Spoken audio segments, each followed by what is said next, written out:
Привет, привет, увлеченные звуком друзья! Сегодня я хочу представить вам битву сравнения двух акустических систем. Это топ от Edifier линейки ES модель S3000MK2 и топ от Фила Джонса от Air Pulse модель A300 Pro. Интерес к этим линейкам можно объяснить тем, что люди хотят увидеть, что максимум может себе позволить, может сделать тот бренд или та лаба, тот автор акустической системы, или даже пусть это будет тот отдел маркетинга, как он себе видит топ, то есть верх возможного в исполнении их компании. И проецируя это на более скромные модели, можно себе представить, что они тоже несут в себе успехи, достигнутые в этих моделях. И это, кстати, очень хорошо иллюстрируется этой парой. Вы видите, вот эта вот модель Edifier, а вот эта модель Air Pulse. Они очень похожи в основном габаритами и тем, что выполнены на динамиках басовых 6,5 дюймов с алюминиевым обе-диффузором, но они разительно отличаются по конструкции. Тут андерхун катушка в этой модели, традиционная здесь, и полизащитный колпачок специальной формы, который Фил Джонс выстрадал и применяет во всех своих решениях. Также у них одинаковый набор интерфейсов, но о технических деталях я скажу чуть позже, а пока о сути происходящего, сути, как появились эти модели.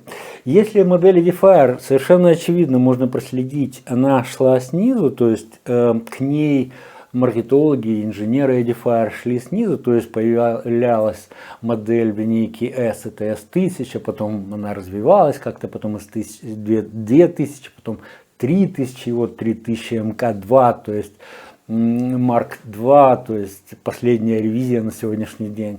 То есть это топ максимум, что предлагает лаба Edifier и фирма Edifier, то у Фила Джонса несколько иначе. Он к ней пришел, к этой модели, но тоже был рост от А100, потом почему-то А80, потом А200, потом А300, и вот это А300 Pro, тоже как бы завершающая линейка. Но на самом деле она в себя впитала очень много от модели А800, которая является значительно более высоким по классу изделием Фила Джонса разработки. И это такой даунгрейд получился в бюджетную, сразу в бюджетную нишу он опустился. Если эти поднялись из бюджетных ниш к, скажем так, максимальной по стоимости и по, возможно, потребительской стоимости, ну и по материальной стоимости, денежном выражении тоже, то эта система скорее спрыгнула там на несколько тысяч долларов вниз для того, чтобы дать вам возможность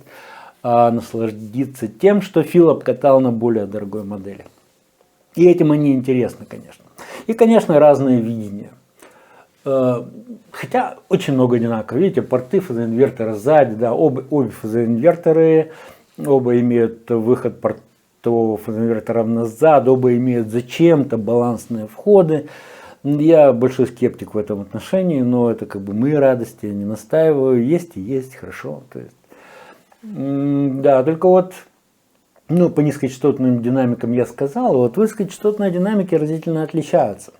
В то же время Edifier применил некий план NAR. Это все-таки не купольник, это, ну, на мой взгляд, или, скажем так, технически объективно, это более высокий уровень твиттера, излучателя высоких частот.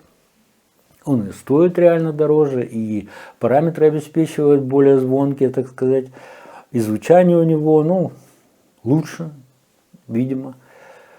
Фил Джонс применил ленточник, который в документации почему-то назван алюминиевым.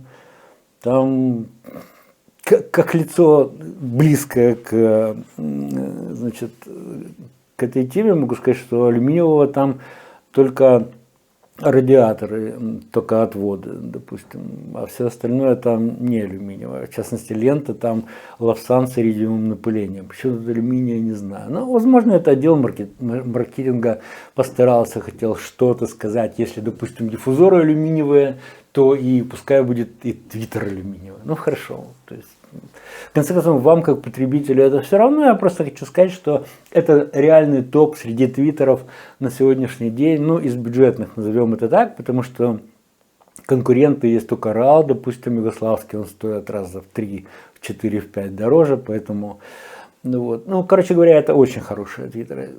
Проще говоря, они закрывают вопрос ПВЧ и не подлежат особо критике. То есть, если на что угодно в аудио может сказать какой-то человек, что там мне не нравится, я вижу не так, то... Не, ну эти тоже твиттеры есть, люди, которые ругают, но отдают, видимо, должны отдавать объективную оценку, как высочайшую у этих излучателей. Просто им может не нравиться букет, который эти твиттеры обеспечивают. Имеют право. Так вот, борьба твиттеров скорее произойдет в этой схватке, потому что вуферы как бы похожие, резонаторы настроены очень похожие, частотный диапазон заявлен как-то несуразно отличающимся немножко друг от друга, но чуть позже я расскажу о параметрах, которые заявили. Но вот эти цифры, которые заявляются, на самом деле они часто дезинформируют человека, пользователя, покупателя в частности, чем дают какую-то полезную информацию. Ну и, например, были вопросы по обоим этим колонкам, там усилитель на басовой динамике по 120 Вт, а на твиттере по 10 или по 8 Вт. Почему так, мол? Большая такая разница в 10 раз, даже больше. Ну, все правильно сделано, поверьте на слово. Да, в обоих системах применен биампинг, то есть раздельное усиление, то есть разделение сигнала на полосы происходит на входе тракта усилительного, и на каждый динамик работает свой усилитель, к которому динамик гальванически непосредственно подключен, что минимизирует потери, которые происходят при передаче, допустим, от усилителя к колонкам сигнала, фильтры там какие-то, вот эти провода, все разъемы и так далее, всего этого нету. Есть чисто усилитель, который подключен. И усилитель, кстати, выверенный, в частности, по мощности. Вот почему тут 10 Вт, тут 12 Вт, или там наоборот, я не помню. Этого вот так вот достаточно. Очень зависит от частоты раздела между этими полосами. Потому что если бы она была, например, 1500 Гц, то делить надо было бы там тут 2/3, тут 1/3 по мощности именно, по подводимой мощности. Ну, учитывая, конечно, чувствительность этих динамиков, потому что если это в 10 раз будет больше этой, то и сигнал им нужен в 10 раз меньше. Но здесь, конечно, разделы другие, они около 3 кГц. Благородная классика, так сказать, не нашим, не вашим, то есть там еще и диаграмма направленности у среднечастотных динамиков соблюдена, ну, более-менее равномерная дисперсия, и не перегружены по басам низкочастотные динамики по низким частотам, и обрезаны они здесь аудиопроцессором, напомню, то есть это очень четко, очень классно, и скармливается им именно сигнал, который они в состоянии переварить. И вот, скорее всего, чувствительность, ну, в частности, фонтека точно выше, чем у этого басового динамика, поэтому ему подать даже 8 Вт вместо 120 Вт сюда будет сверхдостаточно, чтобы обеспечить переразделе, допустим, грубо 3 кГц, а необходимый баланс во всем диапазоне частот заявленном до 40 кГц. Каких 40 кГц? Вот такие дела, дорогие друзья. То есть это топчики, и на их примере мы можем себе представить, на что способны лаборатории, а с удешевлением, с выбрасыванием каких-то функций с той и другой колоночки, упрощением конструкции, можно добиться более бюджетного решения. В частности, покупая такую систему, коробочный комплект, вообще чего угодно, вы платите за все, что в него входит. То есть даже если вам не надо вот какое-то там что-то, ну не знаю, балансные входы, предположим, если вам не нужны, что было бы, в общем-то, правильно, если честно, то есть полностью цифровой тракт, ну подключайте по цифре, зачем вам балансные входы.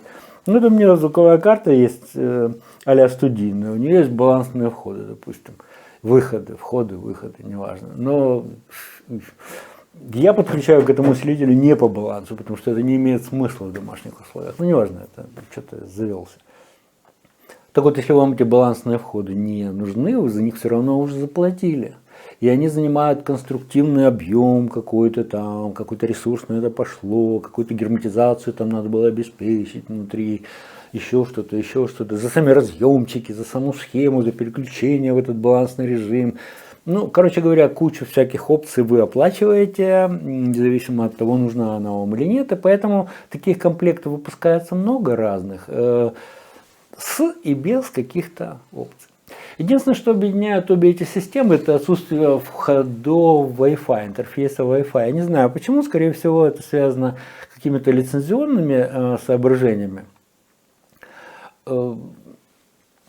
Ну да, зато есть куча других стандартных, которые обычно применяются людьми в домашних условиях. Давайте я быстренько расскажу о параметрах этих систем, по крайней мере то, что заявляется на них производителем. Давайте коротко пройдемся по техническим возможностям этих моделей. Первый рассмотрим S3000 MK2.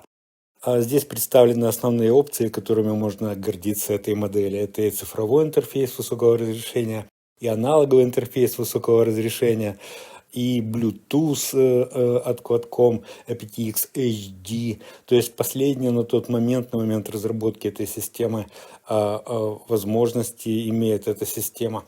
Ну, из буквально физических свойств это 120 Вт на басовой динамике и 8 Вт на твиттеры, усилители класса D от Texas и инструмент оригинальные усилители, как, впрочем, и везде в современных мультимедиа колонках используются. И 6,5-дюймовый басовый длинноходный динамик с алюминиевой диафрагмой. И частотный диапазон при этом обеспечивается от 38 Гц до 40 кГц. Но остальные параметры вы видите, все это очень хорошо. И толстый МДФ, из которого сделан корпус до 21 мм толщиной, это в самом деле немало для таких, в общем-то, небольших и незатейливых колонок. Для управления этой моделью использован XMOS процессор 216 16-головый, который может совершать 2000 МИПС операции в секунду, что говорит о том, что он способен обработать аудиопроцесс практически без задержки. Полностью цифровой тракт здесь указано. Аналоговая часть этого тракта, тем не менее, поддерживает вот такое вот разрешение 96 кГц, 24 бита. Вот такая вот эта система. Что я еще хотел сказать, отметить вот эту опцию. То есть отличие МК2 от 3000 Pro, которая была лидером этой линейки в прошлом Edifier. Это Bluetooth поднят до нового чипа, aptX HD кодек поддерживается. Обновлено беспроводное соединение между правым и левым громкоговорителем вот с таким вот частотным диапазоном модуляции. И поддержка Edifier Cone X мобильного приложения, которое в самом деле расширяет возможности управления колонками до каких-то невероятных высот. Но здесь более подробно рассмотрены отличия от других моделей. Кому интересно, пожалуйста, вот эту страничку сами посмотрите и выясните, что вам из этого всего понравилось. Спасибо. Что же касается модели A300 Pro от AirPulse, то у нее параметры невероятно похожи. В частности, набор входов практически такой же, как и у конкурентов, у топчика от Edifier. Но тоже здесь написано буквально все то же самое, что процессор управляет звучанием этой системы. Где-то здесь написано, вот он, Core 200, может быть, это предыдущая модель. Видимо, эта система разработана чуть раньше, чем Edifier модель. Все остальные опции и параметры очень похожи. В частности, применен тоже 6,5-дюймовый басовый динамик с алюминиевым диффузором. Underhung, видите, структуры сабвуфер написано. Слово сабвуфер здесь не очень понятно, но пускай будет. И, естественно, самая главная опция — это ленточный твиттер, о котором мы уже говорили. Также все остальные параметры здесь перечислены. В частности, мы можем увидеть, что габариты этой системы, в частности, и вес. Частотный диапазон 40 Гц, 40 кГц.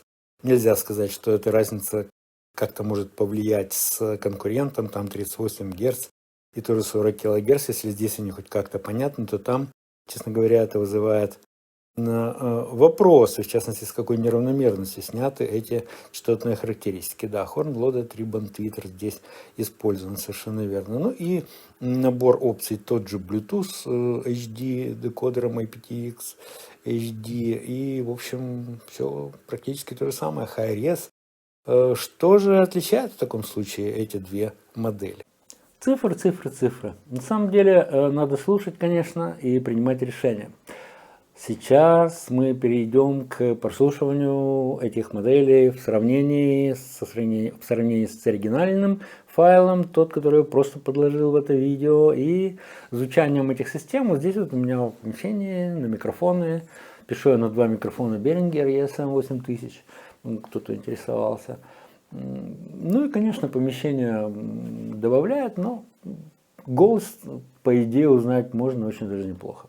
Как я говорю, что голос Васи от голоса Феди вы же отличите, даже из коридора. Вот то же самое примерно и с колонками. Каждый из них обладает своим голосом. Конструктор пыхтел над воплощением какой-то своей идеи в это все. И да, вот вам будет возможность это послушать. Это будет творческая оценка, потому что вот эти вот входы, какие там интерфейсы она имеет, какие параметры, вес, размер, там все остальное мы это уже обсудили, это очевидно, и каждый принимает решение о лучшести той или иной системы для себя. И за сим я прощаюсь. Пишите, дорогие друзья, как вам эти две системы, какие сравнения вы бы еще хотели увидеть, услышать. Auf Wiedersehen.